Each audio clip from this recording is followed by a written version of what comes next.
Mirë dita të dashur miq, të njohur e të panjohur dhe ju ndjekës të orës letrare. Mos u çuditni. Këtë radhë ora letrare erdhi krejt spontanisht në frontin e punës. U ngacmua nga se duke parë qiellin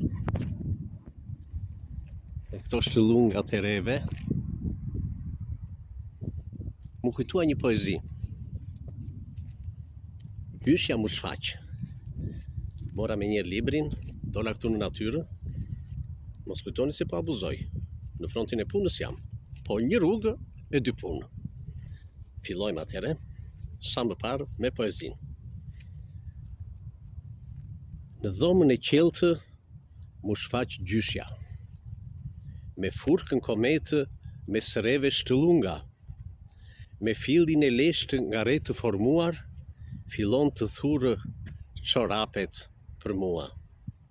Në shpinë fëminore unë ndjeva një çast, veshur çorapet e leshta të gjyshes.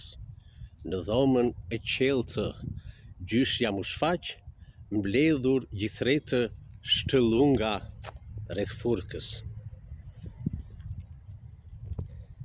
Jam që jam, po lexoj edhe një poezi tjetër.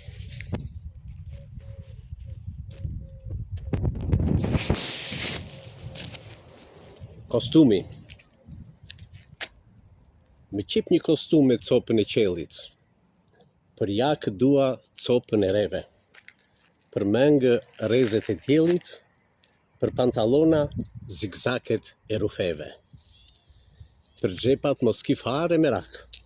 Kostumin e dua pa xhepa. Dua të provoj në jetë sadopak veten time një bote pa monedha. Ndërkohë roba qepsi, pasi dëgjoi i habitur, më tha llogarinë për kostumin e porositur. Ju falenderoj për vëmendjen, ju uroj një fundjavë të bukur, shlose dhe argëtuese. Mirupafshim.